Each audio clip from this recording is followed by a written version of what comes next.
Moi c'est Nicolas, je suis guide de pêche diplômé et je vous propose de m'accompagner au bord de l'eau. J'ai maintenant une bonne trentaine d'années de pêche à la carpe à mon actif. J'ai trempé mes lignes un peu partout en France et à l'étranger aussi, que ce soit du bord ou en bateau. Au fil du temps, j'ai acquis de l'expérience sur notre poisson favori et j'aimerais vraiment la partager avec vous. Moi c'est Pierre, je suis caméraman. J'ai également pas mal d'années de pêche de la carpe dans les jambes et cette année, je vais suivre Nico partout dans ses pêches pour ne vous ramener que les plus belles images. Je vois que vous êtes bien installés, alors bienvenue à la pêche avec Nico. Bébé.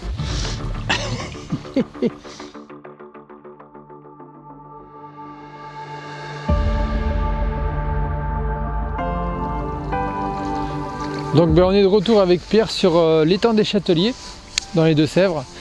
On y avait fait une première pêche il y a quelques mois de ça, avec des conditions plus clémentes, faut l'avouer.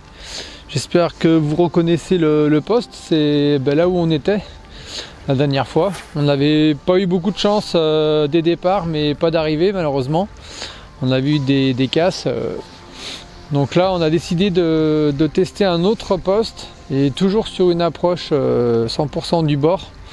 Donc lancer et amorcer les lignes sans utiliser le bateau. Parce que on pense que sur ce type de plan d'eau là, par moment, sur certains postes, ça peut faire la différence.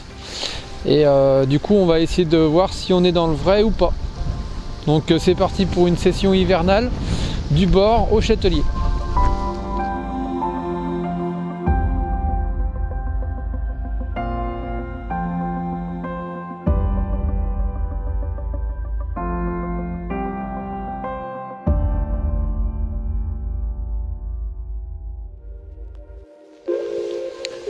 Donc la session démarre très bien avec ce joli poisson. Donc ça a matché avec un sac soluble lancé hier soir. Bon, on est arrivé un peu tard. Donc au lieu de faire du bruit, etc., en essayant de sonder ou de démarrer un amorçage, on a tout de suite lancé les lignes avec des sacs solubles. Et ça a plutôt bien marché. Puisque en plus de ce poisson là, Pierre en a fait aussi deux autres, toujours dans des calibres intéressants. Donc aujourd'hui l'objectif ça va être de peaufiner tout ça, de voir par rapport où les touches ont eu lieu, de commencer à créer quelque chose, de mettre en place un amorçage. Donc là on a des conditions hivernales, donc bon, un super poisson pour démarrer, ça encourage. On va le remettre à l'eau rapidement.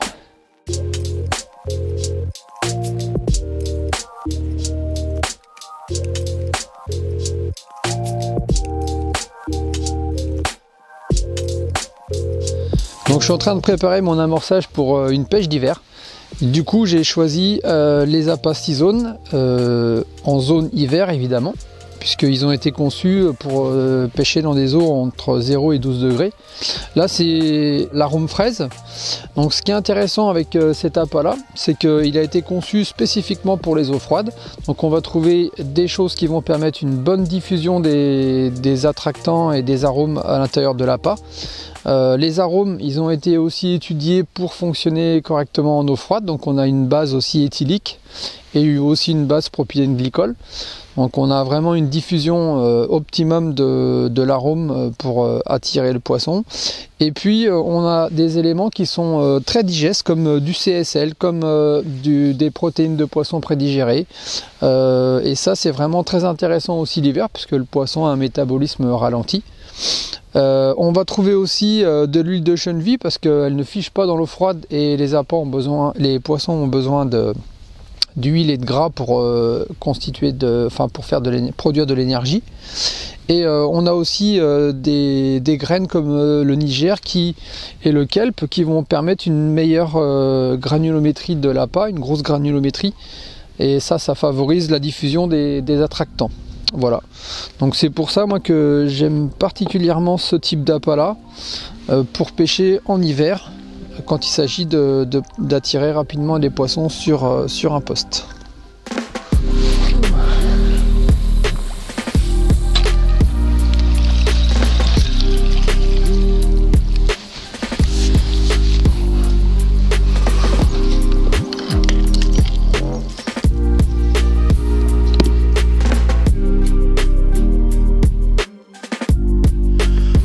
vais relancer mes lignes avant la nuit. Donc hop, un bon petit coup dans le boost.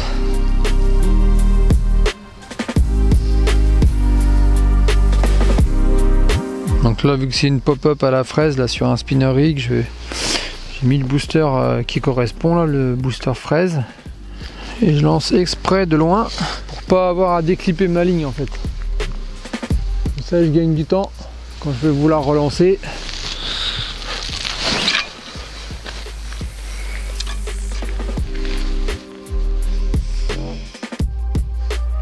Je repositionne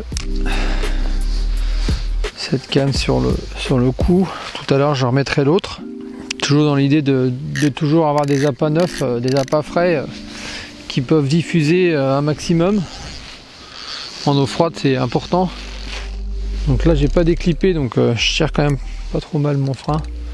Pour pas que le poisson puisse sortir du fil trop facilement. Voilà.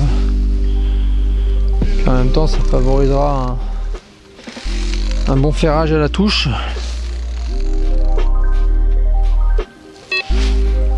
Là je pêche sur un fond complètement vaseux, qui est aussi une option intéressante l'hiver, hein, parce que souvent les carpes elles aiment bien stationner sur la vase l'hiver, parce qu'il y a en général des vers de vase à l'intérieur. Donc elles ont à la fois une zone confortable et le couvert pas loin, quoi, sans avoir trop à dépenser d'énergie.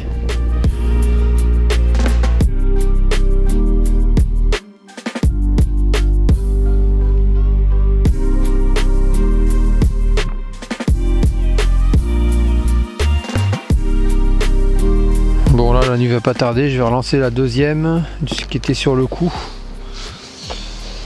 Donc là ce coup là je vais présenter un appât sur le fond avec un maïs équilibré avec un maïs pop-up là, de couleur rose, parce que ça a l'air de leur plaire le rose là. Quasiment tous les poissons pris ont été pris sur du rose.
Bon, je vais vous présenter une de celles qui a mis le nez dans mon petit sac de pelés solubles. En fait, la nuit a été top avec 5 poissons, dont 3 jolis poissons que je vais vous montrer. Et ça a tout fonctionné sur la même canne.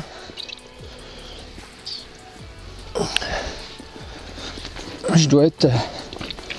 J'avais sondé hier, j'avais trouvé quelque chose d'intéressant là, une limite vase caillou. Et il doit y avoir parmi les cailloux un bloc un peu plus gros, parce que J'en ai perdu une quand même cette nuit dans ce que je pense être un rocher. Mais sinon, si c'était bien un rocher, il y avait du monde autour. Il y a un poisson avec une écaillure parfaite, une bouche impeccable. Les nageoires sont nickel. Vraiment un poisson en belle santé. On va la remettre à l'eau. Je vais vous montrer les suivantes. Là, c'est une des deux plus grosses de la nuit. Regardez ça un peu le morceau. Super. Donc là, un poisson pluvieux. Mais toujours nickel. Ça fait plaisir ce rocher ou ce caillou là. Il a l'air de vraiment intéresser les poissons. On va voir si ça continue. Bon, en tout cas là, depuis le début, vraiment top.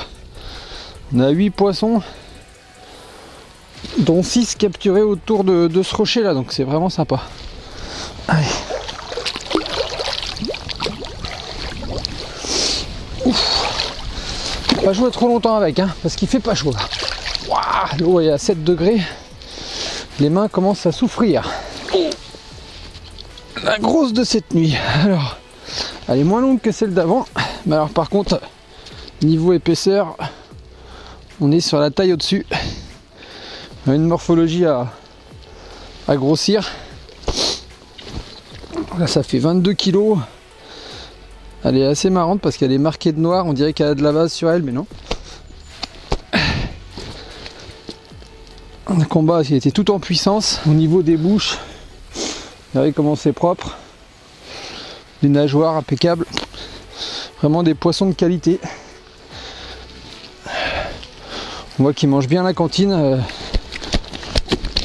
Il y a vraiment une grosse nourriture naturelle dans les temps et ça bénéficie vraiment aux carpes. Bon, c'est la dernière et je suis pas déçu parce que j'en peux plus. J'ai froid aux mains. Mais allez, ça fait vraiment plaisir de pouvoir voir des beaux poissons comme ça en plein hiver. Avec une magnifique journée ensoleillée comme ça. Allez, on va la remettre à l'eau. On va repartir voir ses petites copines.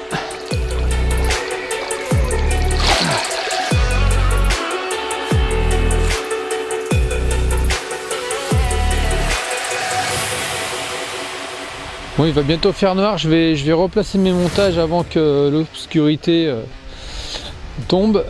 Du coup, voilà comment j'ai construit ma pêche en fait pour cette session du bord. J'ai consacré mes deux cannes de droite sur un coup que j'amorce régulièrement, qui est à peu près à une 60aine de mètres du bord, sur une limite un peu vase, un peu sable dur. Et du coup j'entretiens un amorçage régulier avec des particules dessus. Et puis après ma canne de gauche, là la verte, elle est complètement décentrée, elle est sur la gauche. Elle est elle aussi sur une limite caillou vase. Et elle est en fait, on s'en rend pas bien compte quand on est ici, mais elle est sur en fait la pointe du poste qu'on pêchait la première fois qu'on était venu. Et cette zone là elle est plutôt fructueuse parce que j'ai déjà enregistré plusieurs belles touches et donc je continue sur cette zone là. Alors on pourrait penser que vu que ça mord là il faudrait mettre plus de lignes, mais je pense que c'est une erreur parce que c'est quand même des poissons qui sont assez méfiants. L'eau est très très claire et le fait de rajouter des montages sur une zone qui a l'air d'être payante, c'est pas forcément une bonne idée. Bon bah ça y est, c'est terminé. Cette session hivernale de 3-4 jours s'est plutôt bien passée. On finit avec le ciel bleu, ce qui est toujours agréable. On a pu plier au sec après 3 jours dans la bruine et puis le froid et le vent du nord. Donc on a démarré assez bien pour après subir, on va dire, 2 nuits très improductives et 2 journées aussi très calmes. Alors est-ce que les poissons ont suivi le vent qui les aurait poussés vers le braque et derrière? On ne sait pas, c'est ce qu'on suppose parce que là on n'a aucune activité depuis 2 jours sur la zone. On n'a pas refait une seule touche alors qu'on avait bien démarré avec 8 poissons, 9 départs. On a eu une casse sur un rocher. Donc on était plutôt confiant et puis ça s'est arrêté net. Donc on suppose que les poissons se sont déplacés. Même si il fait pas froid, on n'est pas non plus sur des températures négatives. Peut-être est-ce qu'ils ont trouvé la zone du bras qui était vraiment bien soufflée par le vent, plus confortable que la zone la plus profonde de l'étang. On ne sait pas trop. Au départ, Pierre qui pêchait plutôt la digue fait tout de suite des touches. Puis après ça s'est terminé pour lui. Ça a démarré ensuite chez moi. Moi qui suis plus à gauche et plus à l'entrée du fameux bras dans lequel on pense qu'elles se sont rassemblées pour se nourrir. Et une fois que le troupeau est passé, ça a été très calme aussi chez moi et on n'a plus eu aucune manifestation des poissons sur le lac. Donc bon. Qu'est-ce qui s'est passé? Où est-ce qu'elles sont rendues? On ne sait pas, mais en tout cas on s'est quand même bien fait plaisir avec des très jolis poissons. Donc en poids et puis aussi en aspect parce que des poissons immaculés, des nageoires impeccables, des bouches impeccables. Ça fait toujours plaisir d'aller sur un privé où on a des poissons en super état et en belle forme aussi. On voit que à court pas après les bouillettes pour se nourrir, il y a beaucoup de nourriture naturelle. Donc c'est des poissons qui sont bien dans leur nageoire là. Et c'est vraiment sympa. Et un cadre aussi agréable. On était bien, on a passé quelques bonnes journées et puis maintenant on va rentrer se mettre au chaud dans nos pénates et puis on va essayer de reprogrammer assez rapidement une pêche hivernale qui, je l'espère, sera aussi fructueuse que celle qu'on vient de passer ici au Châtelier. Voilà, et on remercie Jean-Paul et Delphine pour leur accueil, toujours aussi impeccable comme d'habitude. Allez, à bientôt pour une nouvelle partie de pêche avec Nico.